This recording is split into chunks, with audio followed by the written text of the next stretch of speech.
ಸ್ವಾಗತವನ್ನು ಕೊಡ್ತೀನಿ. ನನ್ನ ಯೂಟ್ಯೂಬ್ ಚಾನಲ್ ಮೂಲಕ ತರಗತಿ 6, 7, 8, 9, 10ನೇ ತರಗತಿಯ ತೃತೀಯ ಭಾಷೆ ಹಿಂದಿ ಮತ್ತು ಸಮಾಜ ವಿಜ್ಞಾನ ವಿಷಯದ ವಿಡಿಯೋಗಳಿದ್ದಾವೆ, ತಾವುಗಳು ನೋಡಬಹುದು. ಹಿಂದಿಯಲ್ಲಿ ಗದ್ಯ, ಪದ್ಯ, ವ್ಯಾಕರಣಕ್ಕೆ ಸಂಬಂಧಪಟ್ಟಂತೆ ಹಾಗೂ SSLC ತರಗತಿಯ ಪಾಸಿಂಗ್ ಪ್ಯಾಕೇಜ್ಗೆ ಸಂಬಂಧಪಟ್ಟಂತೆ, NTSC ಮತ್ತು NMMSಗೆ ಸಂಬಂಧಪಟ್ಟಂತೆ, ಸೋಷಿಯಲ್ ಸೈನ್ಸ್ ಮತ್ತು ಸೈನ್ಸ್ ವಿಷಯಕ್ಕೆ ಸಂಬಂಧಪಟ್ಟಂತೆ ತುಂಬಾ ವಿಡಿಯೋಗಳಿದ್ದಾವೆ, ತಾವುಗಳು ಅವುಗಳನ್ನು ನೋಡಬಹುದು.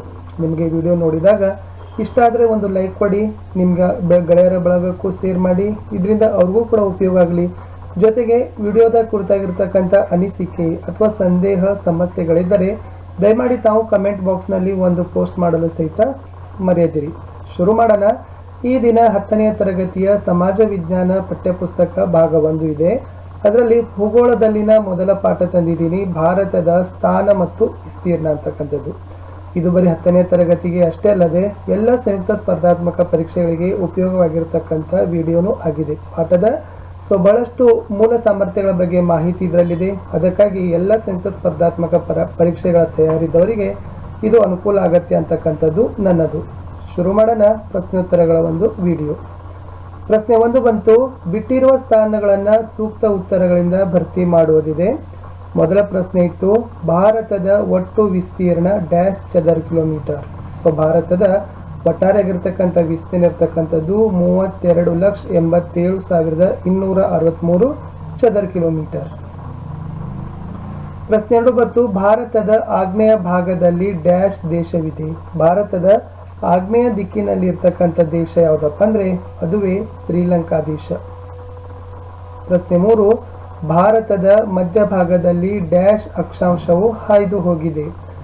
ಭಾರತದ ಮಧ್ಯಭಾಗದಲ್ಲಿ 82.5 ಪೂರ್ವ ರೇಖಾಂಶ, ಈ ಅಕ್ಷಾಂಶ ಏನಾಗದಪ್ಪ ಅಂದ್ರೆ ಹಾದು ಹೋಗಿದೆ ಅಂತ ಹೇಳ್ತಾರೆ. ಪ್ರಶ್ನೆ 4, ಭಾರತದ ಡ್ಯಾಶ್ ಹೊಸ ರಾಜ್ಯವಾಗಿದೆ. ಭಾರತದಲ್ಲಿ ಉದಯವಾಗಿರ್ತಕ್ಕಂಥ ಹೊಸ ರಾಜ್ಯವೇ ತೆಲಂಗಾಣ ರಾಜ್ಯ ಅಂತ ಕರಿತೀವಿ. ಅವಿದ್ದು ಬಿಟ್ಟ ಸ್ಥಳ ತುಂಬುವ ಮಾದರಿ ಪ್ರಶ್ನೆಗಳು. ಇನ್ನು ಮುಂದೆ 2-3 ವಾಕ್ಯದಲ್ಲಿ ದೀರ್ಘ ಉತ್ತರ ಬಯಸ್ತಕ್ಕಂಥ ಪ್ರಶ್ನೆಗಳಿದ್ದಾವೆ. ಈ ಪ್ರಶ್ನೆಗಳನ್ನು ತಾವುಗಳು ಗುಂಪಿನಲ್ಲಿ ಚರ್ಚೆ ಮಾಡಿ ಉತ್ತರಗಳನ್ನು ಕಂಡುಕೊಳ್ಳಲಿಕ್ಕೆ ಪ್ರಯತ್ನವನ್ನ ಮಾಡಬೇಕು. ಪ್ರಶ್ನೆ 1, ಭಾರತದ ಅಕ್ಷಾಂಶ ಮತ್ತು ರೇಖಾಂಶದ ವಿಸ್ತರಣೆಯನ್ನ ತಿಳಿಸಿರಿ. ಅಂದ್ರೆ ಭಾರತ ಎಷ್ಟು ಅಕ್ಷಾಂಶ ಮತ್ತು ಎಷ್ಟು ರೇಖಾಂಶದ ವಿಸ್ತರಣೆಯನ್ನ ಹೊಂದಿದೆ. ಸಿಂಪಲ್ ಆಗಿರ್ತಕ್ಕಂಥದ್ದು, ಅಕ್ಷಾಂಶಕ್ಕೆ ಬಂದುಬಿಟ್ರೆ ಭಾರತದ ಪ್ರಧಾನ ಭೂಭಾಗವು 8 ಡಿಗ್ರಿ 4 ರಿಂದ 37 ಡಿಗ್ರಿ 6 ಉತ್ತರ ಅಕ್ಷಾಂಶ ಹೊಂದಿದೆ. ಇದು ಅಕ್ಷಾಂಶ. ಇನ್ನು ರೇಖಾಂಶಕ್ಕೆ ಸಂಬಂಧಪಟ್ಟಂತೆ ಹೇಳಬೇಕಾದ್ರೆ 68 ಡಿಗ್ರಿ 7 ರಿಂದ 97 ಡಿಗ್ರಿ 25 ಪೂರ್ವ ರೇಖಾಂಶ ಈ ವಿಸ್ತರಣೆಯನ್ನು ಹೊಂದಿದೆ.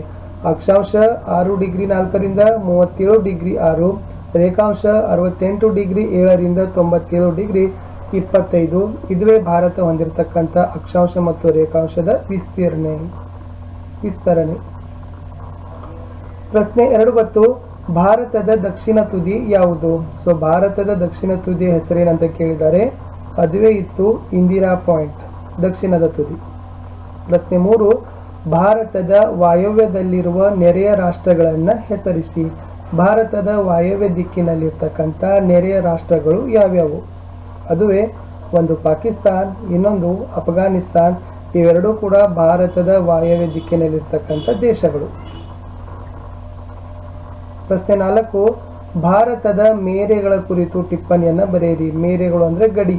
ಓಕೆ, ಏನೆಲ್ಲ ಬರಿಬೇಕಂದ್ರೆ, 1ನೇದು ಭಾರತವು ಭೂ ಮತ್ತು ಜಲ ಮೇರೆ ಎರಡನ್ನೂ ಕೂಡ ಹೊಂದಿದೆ. 2ನೇದು ಈ ಭಾರತದ ಭೂ ಮೇರೆಯ ಉದ್ದ ಎಷ್ಟಿದೆಪ್ಪ ಅಂತಂದ್ರೆ, ಮೇರೆಯ ಉದ್ದ 15,200 ಕಿಲೋಮೀಟರ್ ಭೂ ಮೇರೆಯನ್ನ ಹೊಂದಿದೆ. ಆಮೇಲೆ ಭಾರತದ ಪ್ರಧಾನ ಭೂಭಾಗವು 6,100 ಕಿಲೋಮೀಟರ್ ಉದ್ದದ ಸಮುದ್ರದ ತೀರನ್ನ ಅದು ಹೊಂದಿದೆ. 6,100 ಕಿಲೋಮೀಟರ್ ಸಮುದ್ರ ತೀರದ ಉದ್ದ. ಆಮೇಲೆ ಒಟ್ಟಾರೆಯಾಗಿ ದೇಶದ ಒಟ್ಟು ಸಮುದ್ರ ತೀರದ ಉದ್ದ ಇರ್ತಕ್ಕಂಥದ್ದು 7,516.5 ಕಿಲೋಮೀಟರ್. ಅದು ಇತ್ತು. ಇನ್ನು ಮುಂದೆ ನಾನು ಕೆಲವೊಂದಿಷ್ಟು ಈ ಪಾಠದ ಹೆಚ್ಚಿನ ಪ್ರಶ್ನೆ ಮತ್ತು ಉತ್ತರಗಳನ್ನು ತಂದಿದ್ದೀನಿ.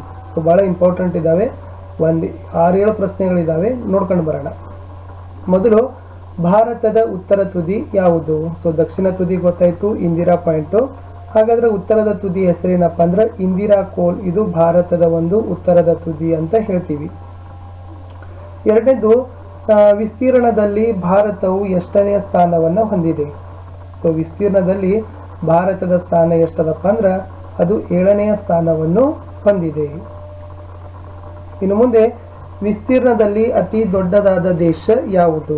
ಸೊ ವಿಸ್ತೀರ್ಣವನ್ನು ಹೊಂದಿರತಕ್ಕಂಥ ಅತಿ ದೊಡ್ಡದಾದ ದೇಶ ಯಾವುದಪ್ಪ ಅಂದ್ರೆ ಅದುವೇ ರಷ್ಯಾ ದೇಶ ಅಂತ ಹೇಳ್ತಾರೆ.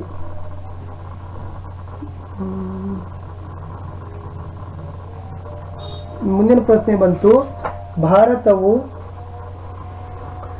ಪ್ರಪಂಚದ ವಿಸ್ತೀರ್ಣದಲ್ಲಿ ಎಷ್ಟು ಭೂಭಾಗವನ್ನು ಹೊಂದಿದೆ.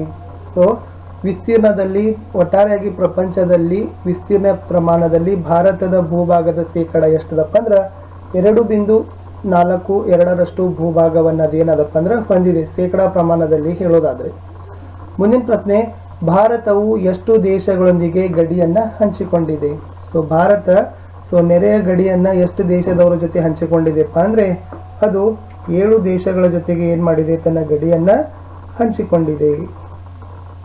ಮುಂದಿನ ಪ್ರಶ್ನೆ ಬಂತು, ಭಾರತದ ಉತ್ತರ ದಿಕ್ಕಿನಲ್ಲಿರುವ ದೇಶಗಳು ಯಾವುವು. ಸೊ ಭಾರತದ ಉತ್ತರ ದಿಕ್ಕಿನಲ್ಲಿ ನೇಪಾಳ ಇದೆ, ಭೂತಾನ್ ಇದೆ ಮತ್ತು ಚೀನಾ, ಈ 3 ದೇಶಗಳು ಏನಾಗಿದಾವಪ್ಪ ಅಂತಂದ್ರೆ ಹೊಂದಿದಾವೆ. ಸೊ ಇನ್ನೊಂದೆರಡು ಪ್ರಶ್ನೆಗಳು ಏನಪ್ಪಾ ಅಂತಂದ್ರೆ, ಭಾರತದ ಅತಿ ದೊಡ್ಡದಾದ ರಾಜ್ಯ ಯಾವುದು. ವಿಸ್ತೀರ್ಣದಲ್ಲಿ ಭಾರತದ ಅತಿ ದೊಡ್ಡ ರಾಜ್ಯ ರಾಜಸ್ಥಾನ ಆದ್ರೆ ವಿಸ್ತೀರ್ಣದಲ್ಲಿ ಭಾರತವು ಹೊಂದಿರುವ ಅತಿ ಚಿಕ್ಕ ರಾಜ್ಯ ಯಾವುದಪ್ಪ ಅಂದ್ರೆ ಅದುವೇ ಗೋವಾ ರಾಜ್ಯ ಅಂತ ಹೇಳ್ತೀವಿ. ಒಂದು 3 ಗಡಿ ರೇಖೆಗಳ ಬಗ್ಗೆ ನೆನಪಿರ್ಲಿ. ಸೊ ಎಲ್ಲಾ ಸಂಯುಕ್ತ ಸ್ಪರ್ಧಾತ್ಮಕ ಪರೀಕ್ಷೆಗಳ ಉಪಯೋಗ.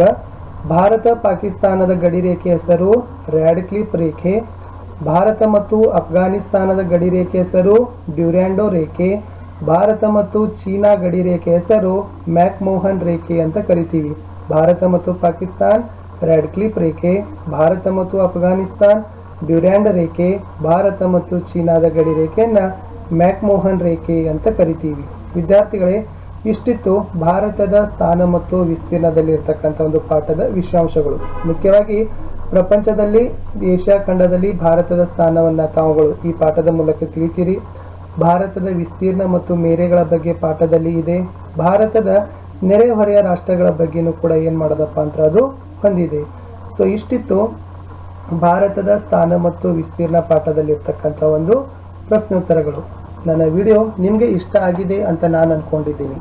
ಇಷ್ಟ ಆದರೆ ದಯಮಾಡಿ ತಾವುಗಳು ಒಂದು ಲೈಕನ್ನು ಕೊಡ್ರಿ. ಅಷ್ಟೇ ಅಲ್ಲದೆ ಇಷ್ಟ ಅನಿಸ್ತಿತ್ತು ಮತ್ತೆ ಬೇರೆಯವ್ರಿಗೆ ಸಹಾಯ ಮಾಡಬೇಕಂದ್ರೆ ಒಂದು ಶೇರ್ ಕೊಡ್ರಿ. ಅಷ್ಟೇ ಅಲ್ಲದೆ ಸಂದೇಹ, ಅನಿಸಿಕೆ, ಅಭಿಪ್ರಾಯಗಳನ್ನು ತಾವುಗಳು ಪೋಸ್ಟ್ ಮಾಡಲಿಕ್ಕೆ ಸಹಿತ ಮರಿಬೇಡ್ರಿ. ಯಾಕಂದ್ರೆ ಒಂದು ಕಮೆಂಟ್, ಒಂದು ಪೋಸ್ಟ್ ಅದುವೇ ನನಗೆ ಮೋಟಿವೇಶನ್, ಇನ್ಸ್ಪಿರೇಷನ್ ಅಂತ ಹೇಳ್ತೀನಿ. ಆಮೇಲೆ ಇಲ್ಲಿಯವರೆಗೆ ಇರ್ತಕ್ಕಂಥ ಎಲ್ಲ ಪಾಠದ ವಿಡಿಯೋಗಳ ಲಿಂಕ್ಗಳನ್ನು ಈ ವಿಡಿಯೋದ ಡಿಸ್ಕ್ರಿಪ್ಷನ್ ಬಾಕ್ಸ್ನಲ್ಲಿ ಹಾಕಿದ್ದೀನಿ. ಅಷ್ಟೇ ಅಲ್ಲದೆ ತರಗತಿವಾರು, ವಿಷಯವಾರು ಇರ್ತಕ್ಕಂಥ ವಿಡಿಯೋಗಳ ಪ್ಲೇಲಿಸ್ಟ್ ಲಿಂಕ್ಗಳನ್ನು ಸಹಿತ ಈ ವಿಡಿಯೋದ ಡಿಸ್ಕ್ರಿಪ್ಷನ್ ಬಾಕ್ಸ್ನಲ್ಲಿ ಇದ್ದಾವೆ. ಓಕೆ, ಸೊ ಆದ್ದರಿಂದ ತಾವೇನು ಮಾಡ್ಬೋದಪ್ಪ ಅಂದರೆ ಬರೀ ಒಂದು ಪ್ಲೇಲಿಸ್ಟ್ ಲಿಂಕ್ನಲ್ಲಿ ಹೋದರೆ ಸಾಕು, ಆ ತರಗತಿಯ ಆ ವಿಷಯದ ಎಷ್ಟೆಲ್ಲ ಭಾಗಗಳಿದಾವಲ್ಲ ಆ ಎಲ್ಲ ಭಾಗಗಳ ವಿಡಿಯೋಗಳನ್ನು ತಮ್ಗೇನಾಗ್ತಾವಪ್ಪ ಅಂದ್ರೆ ಬಹಳಷ್ಟು ಸೀಕ್ವೆನ್ಸ್ ಆಗಿ ಏನಾಗ್ತಾವೆ ಸಿಗ್ತಾವ. ಇದರಿಂದ ಯಾವುದೇ ರೀತಿಯಾಗಿರ್ತಕ್ಕಂಥ ನಿಮಗೆ ಕನ್ಫ್ಯೂಷನ್ಸ್ ಇರೋದಿಲ್ಲ. ಪ್ಲೇಲಿಸ್ಟ್ಗಳಿಗೆ ಭೇಟಿ ಕೊಡ್ತಾ ಇರಿ. ಸೊ ಪ್ಲೇಲಿಸ್ಟ್ನಲ್ಲಿ ನಾವೇನು ಮಾಡಿರ್ತೀವಪ್ಪ ಅಂದರೆ ಅನುಕ್ರಮವಾಗಿ ಏನ ಮಾಡಿರ್ತೀವಿ, ವಿಡಿಯೋಗಳನ್ನು ಹಾಕಿರ್ತಕ್ಕಂಥದ್ದು ಇರ್ತದೆ. ಅಲ್ಲಿ ಯಾವುದೇ ರೀತಿಯಾಗಿರ್ತಕ್ಕಂಥ ನಿಮಗೆ ಕನ್ಫ್ಯೂಷನ್ ಆಗೋದಿಲ್ಲ ಅಂತಕ್ಕಂಥದ್ದು. ಸೊ ಮತ್ತೆ ಸಿಗುವ ಮತ್ತೆ ಹೊಸ ಹೊಸ ಪಾಠಗಳ ವಿಡಿಯೋದಲ್ಲಿ ವಿಶೇಷವಾಗಿ ಸಮಯವನ್ನು ಸದುಪಯೋಗ ಮಾಡಿಕೊಳ್ಳಿ. ಸಮಯ ಬಹಳಷ್ಟು ರೀತಿಯಾಗಿರ್ತಕ್ಕಂಥ ಅಮೂಲ್ಯವಾದದ್ದು. ಈ ಒಂದು ಸಮಯದಲ್ಲಿ ತಾವೆಷ್ಟು ಕಷ್ಟಪಡ್ತಿರಲ್ಲ, ಎಷ್ಟು ಓದ್ತಿರಲ್ಲ, ಅದುವೇ ರೀತಿ ನಿಮಗಾಗಿರ್ತಕ್ಕಂಥದ್ದು ಏನಪ್ಪ ಅಂತಂದರೆ ಒಂದು ಅವಕಾಶ. ಯಾಕಂದ್ರೆ ಬಹಳಷ್ಟು ಗತಿಶೀಲವಾಗಿರ್ತಕ್ಕಂಥ ಸಮಯ ಸಿಗೋದಿಲ್ಲ. ಈ ಸಮಯದ ಉಪಯೋಗ ಮಾಡಿಕೊಂಡು ಉತ್ತಮವಾಗಿ ಪರೀಕ್ಷೆಯಲ್ಲಿ ಅಂಕಗಳನ್ನು ಪಡೆದುಕೊಂಡು ಚೆನ್ನಾಗಿ ಭವಿಷ್ಯವನ್ನು ರೂಪಣೆ ಮಾಡೋದಕ್ಕೆ ಕೆಲಸ ತಮ್ಮ ಕೈಯಲ್ಲಿದೆ ಅಂತ ಹೇಳ್ತೀನಿ. ಸೊ ಸಿಗುವ ಮತ್ತೆ